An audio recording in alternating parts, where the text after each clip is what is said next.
Mode of action कि ये भाई साहब करते क्या हैं, कैसे ये काम करते हैं। अब ये ध्यान से समझिएगा इसको।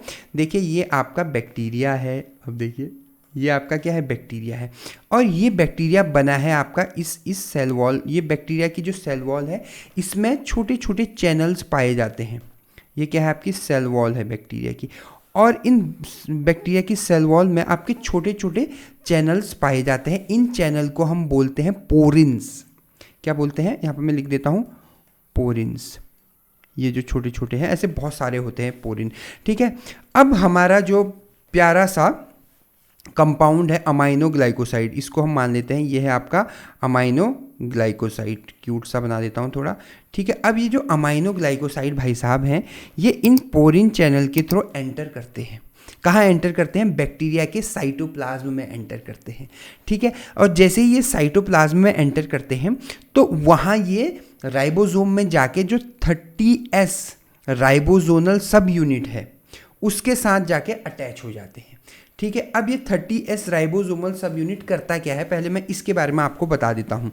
मान लो कोई हेल्दी बैक्टीरिया है, यहाँ पर ये जो है ये आपका प्यारा सा एक हेल्दी बैक्टीरिया है, ठीक है। ये बढ़िया, इसके पोरिन चैनल भी है, सब कुछ बढ़िया चल रहा है। इसके अंदर जो राइबोसोम है, ठीक है, जिसको हम बोलते हैं tRNA, सॉरी टी छोटा टी और RNA, ठीक है, इसको हम बोलते हैं ट्रांसफर RNA। ये क्या करता है, मैसेंजर RNA या mRNA को भेजता है, ट्रांसफर करता है, जिससे क्या होता है आपका जितने भी आपके डायरेक्टली बोलूँ तो प्रोटीन की सिंथेसिस होती है, आप ऐसे समझ लीजिए इसको, ठीक है। ऐसे पेप्टाइड बॉन्ड जुड़ते रहते हैं आपस में एक दूसरे के, और जो है आपके क्या बनाते हैं, एक प्रोटीन बनाता है, ठीक है। और प्रोटीन से फिर जो है आगे जो बैक्टीरियल सेल है वो ग्रो करता है। ये तो हेल्दी बैक्टीरिया में होता है। अब यहाँ पर क्या आ गया है, यहाँ पर एक घुसपैठिया आ गया है जिसका नाम अमाइनो ग्लाइकोसाइड है, ठीक है। अब ये अमाइनो ग्लाइकोसाइड क्या करता है, ये जो 30S राइबोसोमल सब यूनिट है आपका, उसके साथ जो है यहाँ पर जो है बाइंड हो जाता है, यहाँ इसके साथ जो है ये बाइंड हो जाता है इस तरह से।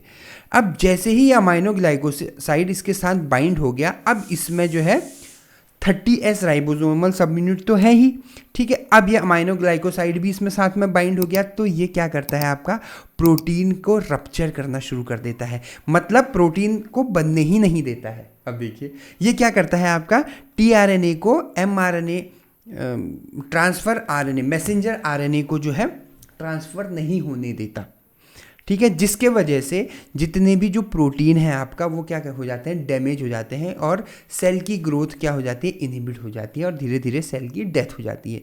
ये इसका बेसिक मोड ऑफ एक्शन है। अगर आपको बहुत ज़्यादा क्लमजी लग रहा है तो मैं एक बार शॉर्ट में आपको बता देता हूँ। इसकी पूरी कहानी ये है कि भैया जो ये अमाइनो ग्लाइकोसाइड है ये क्या कर रहा है, आपका जो बैक्टीरिया सेल है इस बैक्टीरिया सेल में जो है एंटर कर रहा है थ्रू पोरिन चैनल, ठीक है। पोरिन चैनल के थ्रू बैक्टीरिया के अंदर एंटर कर रहा है, और इसके अंदर जो है बैक्टीरिया के अंदर क्या है, राइबोसोमल सब यूनिट है, और जो 30S राइबोसोमल सब यूनिट है ये क्या करता है, उसके साथ अटैच हो जाता है, और जो है प्रोटीन को बनने नहीं देता। ये प्रोटीन का इस तरह से क्लमजी सा स्ट्रक्चर होता है, और ये प्रोटीन को क्या करता है, बनने नहीं देता, रप्चर कर देता है, जिस वजह से जो है सेल बेचारी की क्या हो जाती है, डेथ हो जाती है, सेल की जो है डेथ हो जाती है, ठीक है। तो ये आपका बेसिक मोड ऑफ एक्शन है इसका।